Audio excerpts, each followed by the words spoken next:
नमस्कार दोस्तों, मैं पिंटू यादव आपका स्वागत करता हूं आपके अपने यूट्यूब चैनल यादव क्लासेस पर। दोस्तों, अगर आपको वीडियो अच्छा लगे तो लाइक, सब्सक्राइब एंड शेयर ज़रूर करिएगा। आपके लाइक, सब्सक्राइब और शेयर से मुझे प्रेरणा मिलेगी और मैं और अच्छे प्रश्नों का संकलन और अच्छे तथ्यों के साथ आप लोगों के पास प्रस्तुत होता रहूँगा। तो प्लीज़ दोस्तों, वीडियो को लाइक, सब्सक्राइब एंड शेयर करना ना भूलें। अभी शेयर कर दें तो ज़्यादा बेहतर है। चलिए आइए चलते हैं आज के कार्यक्रम की तरफ।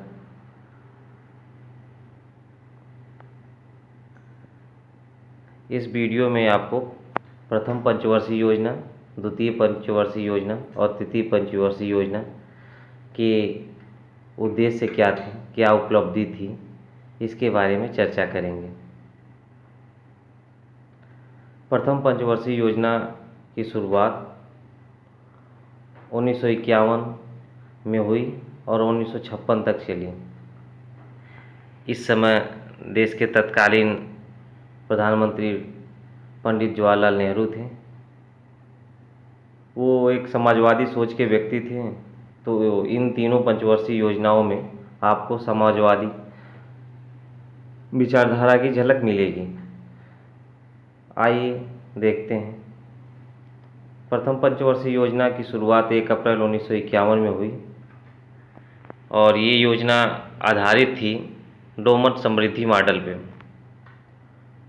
और इसका मुख्य प्राथमिकता इस योजना का था कृषि एवं सिंचाई क्षेत्र, क्योंकि देश में उस समय भुखमरी थी और कृषि एक ऐसा क्षेत्र था जो इस समस्या का समाधान दिला सकता था।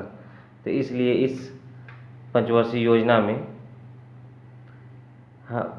प्रमुखता सिंचाई और के क्षेत्रों को और कृषि के क्षेत्रों को दिया गया। अब आइए आगे देखते हैं इसके उद्देश्य क्या थे। क्षतिग्रस्त अर्थव्यवस्था का पुनरुत्थान, द्वितीय विश्व युद्ध और अंग्रेजों की नीतियां और देश का बंटवारा, इन सब कार्यों के चलते देश की अर्थव्यवस्था बहुत ही लचर स्थिति में थी उस समय। तो उद्देश्य में पहला उद्देश्य तो ये था कि किसी तरह से देश की अर्थव्यवस्था को पटरी पे लाया जाए, क्षतिग्रस्त अर्थव्यवस्था को संभाला जाए। मंदी के कारकों को रोकना, मंदी के कारकों को रोकने का अभिप्राय ये है कि जिन भी कारणों से देश में विकास नहीं हो पा रहा है, चाहे वो कृषि हो, चाहे वो उद्योग हो, चाहे सिंचाई हो, ऐसे कारकों को समझना और उसका समाधान निकालना। उत्पादन क्षमता का बढ़ाना, तो कृषि में उत्पादन क्षमता को बढ़ा के अपने भुखमरी और ये सब आर्थिक समस्याओं को ख़त्म करना, और उद्योगों में उत्पादन क्षमता को बढ़ा के अपने आप को एक दृढ़ राष्ट्र के रूप में बनाना, ये इस पंचवर्षीय योजना का उद्देश्य था। आर्थिक विषमताओं को कम करना, लोगों में जो आर्थिक विषमता है, कोई ज़्यादा गरीब है, कोई ज़्यादा अमीर है, इस पे भी कार्य करना। अब परिवहन एवं संचार व्यवस्था, परिवहन और संचार व्यवस्था, माल ढुलाई, लोगों की आवाजाही और लोगों के कम्युनिकेशन सिस्टम को मजबूत करना, जो एक दूसरे से जुड़ सके। उस समय डाक सेवा, तार सेवा, ये सब सेवाओं पे काम किया गया था। खाद्यान्न संकट का समाधान, उत्पादन बढ़ा के खाद्यान्न संकटों का समाधान निकालना। और उपलब्धि क्या रही पंचवर्षीय योजना प्रथम की, ये देखते हैं। उपलब्धि में भाखड़ा नांगल परियोजना, दामोदर घाटी परियोजना, हीराकुंड परियोजना, इन बहुउद्देशीय परियोजनाओं की शुरुआत इसी समय में हुई, जिससे देश में सिंचाई की एक अच्छी व्यवस्था, बिजली आदि की एक अच्छी व्यवस्था का शुरुआत हुआ। और 1952 में सामुदायिक विकास कार्यक्रम चलाया गया। सामुदायिक विकास कार्यक्रम का तात्पर्य ये था उस समय कि देश में बहुत गरीबी थी, ग्रामीण अंचल के लोग ज़्यादा थे, तो उनके पास विकास का चारों तरफ से पहुँचे, सर्वांगीण विकास उनका हो, इसलिए ये कार्यक्रम चलाए गए। उनमें शिक्षा का विकास हो, उनके लिए साधन सड़क का विकास हो, उनके लिए मकान की व्यवस्था कैसे हो, उनको बाढ़ों से कैसे निकाला जाए, सारी सामुदायिक विकास कार्यक्रम का तात्पर्य यही था। और सामुदायिक विकास कार्यक्रम को सफल बनाने के लिए 1953 में राष्ट्रीय प्रचार सेवा कार्यक्रम लाया गया। राष्ट्रीय प्रचार सेवा कार्यक्रम में शिक्षा पे जोर दिया गया कि शिक्षा के माध्यम से लोगों को समझाया जाए कि उनका विकास कैसे होगा, और राजनीतिक रूप से इन्हें एक सामाजिक, राजनीतिक एवं सांस्कृतिक रूप से इतना मजबूत बनाया जाए कि वो विकास के लिए स्वयं तत्पर हो जाए। ये परियोजनाएं इस समय चलाई गई। लक्ष्य जो विकास का रखे थे वो 2.1% था, जो इस पंचवर्षीय योजना में लक्ष्य प्राप्त किया गया, और 3.6% था। तो ये तो सफल योजना रही। भारतीय पंचवर्षीय योजनाओं में प्रथम पंचवर्षीय योजना सफल पंचवर्षीय योजना मानी जाती है। अब अगली पंचवर्षीय योजना के बारे में देखते हैं। द्वितीय पंचवर्षीय योजना। इस पंचवर्षीय योजना की शुरुआत 1956 में और 1961 तक ये पंचवर्षीय योजना चली। 1 अप्रैल 1956 में इस पंचवर्षीय योजना की शुरुआत की गई। मुख्य प्राथमिकता है इस पंचवर्षीय योजना की मूलभूत एवं भारी उद्योगों को दिया गया। मूलभूत भारी उद्योगों से तात्पर्य यह है कि भारी उद्योग और मूलभूत भारी उद्योग लौह इस्पात उद्योग को कहा जाता है, क्योंकि चाहे जो भी उद्योग हो उनका आधार यही उद्योग है। चाहे मशीन हो, चाहे रेलवे हो, चाहे हवाई जहाज हो, सारे उद्योगों का आधार लौह इस्पात उद्योग को माना जाता है। तो उसके बढ़ावा के लिए इस योजना को शुरुआत की गई। ये योजना आधारित थी पीसी महालनोबिस मॉडल पर, और इसके उद्देश्य क्या क्या थे ये देखते हैं।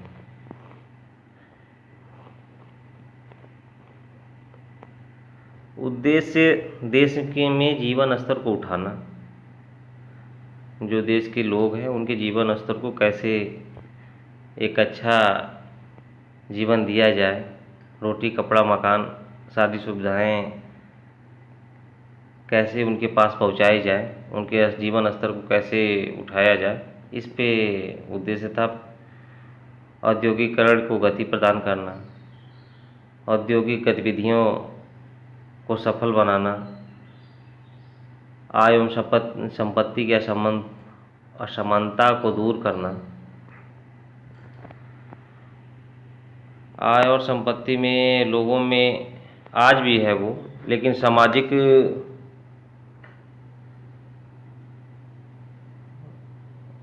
आधार पे ये पंचवर्षीय योजनाएं थीं, तो उसमें तो आय और संपत्ति की असमानता जो होती है उसको गलत ही माना जाता है, तो उसको दूर करना।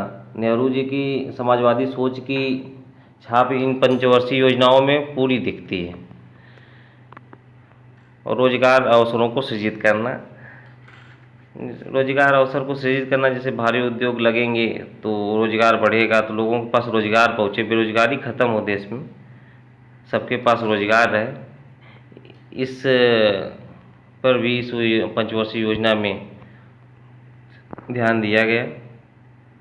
और राष्ट्रीय आय को, मुख्य तो राष्ट्रीय आय को 5 सालों में 25% तक वृद्धि करना, कि देश के पास पैसा भी आए, अब राष्ट्रीय आय में भी वृद्धि हो। और उपलब्धि इस पंचवर्षीय योजना की रही भिलाई, दुर्गापुर, राउरकेला इस्पात संयंत्र की स्थापना हुई अलग अलग देशों के माध्यम से, सहायता से। और ICF जो कोच फैक्ट्री रेलवे की है उसकी स्थापना हुई। चितरंजन लोकोमोटिव्स की स्थापना हुई जो इंजन बनाती है रेलवे की। तो आधारभूत उद्योग के लिए जो जरूरी था वो कार्यक्रम इस उद्योग पंचवर्षीय योजना में चलाया गया। लक्ष्य जो रखा गया था वो 4.5% रखा गया था। जो प्राप्त लक्ष्य हम लोग किए थे 4.21%। तो लगभग ये योजना सफल ही रही। इस पंचवर्षीय योजना में देश में भारी उद्योगों को प्राथमिकता दी गई थी, तो उस पर काम किया गया और उसका परिणाम दिखा भी। और अगला पंचवर्षीय योजना के बारे में देखते हैं, तृतीय पंचवर्षीय योजना। इस पंचवर्षीय योजना की शुरुआत 1961 में और 1966 तक ये पंचवर्षीय योजना चली। 1 अप्रैल 1966 से इसकी शुरुआत हुई। ये आधारित थी जॉन सैंडी तथा सुखमय चक्रवर्ती मॉडल पे। और मुख्य प्राथमिकता अर्थव्यवस्था को आत्मनिर्भर एवं स्वतः स्फूर्तिवान बनाना। और ये भी कह सकते हैं कि इसकी मुख्य प्राथमिकता इस बार कृषि एवं आधारभूत उद्योग दोनों थे। इन दोनों चीज़ों को जो पहली पंचवर्षीय योजना और द्वितीय पंचवर्षीय योजना में लेके चले थे, तृतीय पंचवर्षीय योजना में उन दोनों चीज़ों को प्राथमिकता दी गई। अब आइए देखते हैं इसके उद्देश्य क्या थे। राष्ट्रीय आय में 5% की वार्षिक वृद्धि हो और 5 वर्षों में राष्ट्रीय आय में 30% तक वृद्धि हो। राष्ट्रीय आय को बढ़ाने के लिए इस पंचवर्षीय योजना में जोर दिया गया। खाद्यान्नों में आत्मनिर्भरता, हम अपने खाने का अनाज अपने ही देश में पैदा कर लें, उसके लिए कार्यक्रम। उद्योग और निर्यात की सतह को पूर्ति करना। उद्योग में हमारे जो आधारभूत उद्योग थे उनके लिए जो ज़रूरतें थीं और निर्यात जो हम लोग सामान करते थे उसको स्वतः पूर्ति कर लें, इसके लिए इस उद्योग को शामिल किया गया था। रोजगार सृजित करना, देश में ज़्यादा से ज़्यादा रोजगार सृजित करना, जैसे बेरोजगारों को रोजगार मिले और देश में सर्वांगीण विकास हो। आधारभूत उद्योगों में विस्तार, देश के आधारभूत उद्योग लौह इस्पात उद्योग को ही कहा जाता है, तो उसमें विस्तार हो, उसको और ज़्यादा बढ़ाया जाए, ये उद्देश्य थे इस योजना के। उपलब्धि क्या रही इस योजना की, ये देखते हैं। उपलब्धि में लौह इस्पात उद्योग 1964 में बोकारो आयरन एंड स्टील की स्थापना हुई और 1964 में ही unit trust of India UTI की स्थापना हुई। 1964 में industrial development bank of India की स्थापना हुई, जो आईडीबीआई कहा जाता है जिन्हें। 1965 में भारतीय खाद्य निगम एफसीआई की स्थापना हुई। 1965 में ही कृषि कीमत आयोग एपीसी का गठन किया गया। इस पंचवर्षीय योजना में लक्ष्य जो था हमारा 5.6% था, लेकिन प्राप्त हम कर पाए 2.72%। तो इस आधार पे तो ये पंचवर्षीय योजना विफल पंचवर्षीय योजनाओं में से एक है। इसके विफल होने का कारण को भी हम अगर ध्यान दें तो इंडिया चाइना वार 1962, देश में कितनी भुखमरी गरीबी थी, उस युद्ध से आप अंदाज़ा लगा सकते हैं कि हमारे पास हथियार नहीं थे, वो भी रहा एक कारण। फिर उसके बाद एक युद्ध से उभरे हम, तो दूसरे युद्ध इंडिया पाक युद्ध 1965, उस युद्ध का कारण रहा। और एक प्राकृतिक कारण रहा कि देश में बहुत भीषण अकाल भी पड़ा इस दौरान, जिसके चलते इस पंचवर्षीय योजना में हम सफल नहीं हो सके, लेकिन तब भी जो प्राप्त की वो कम नहीं है। धन्यवाद दोस्तों। आज का वीडियो यहीं पे समाप्त होता है।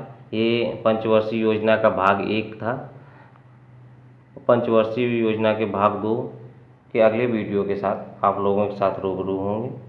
अगर वीडियो दोस्तों आप लोगों को अच्छा लगे तो आप भी प्लीज़ वीडियो को लाइक, सब्सक्राइब एंड शेयर ज़रूर करिए, जिससे हमें और अच्छे वीडियो बनाने की प्रेरणा मिले और हम एक कदम और आगे जाके आप लोगों के लिए और अच्छा वीडियो बना सकें। धन्यवाद दोस्तों। मैं आपका दोस्त पिंटू यादव।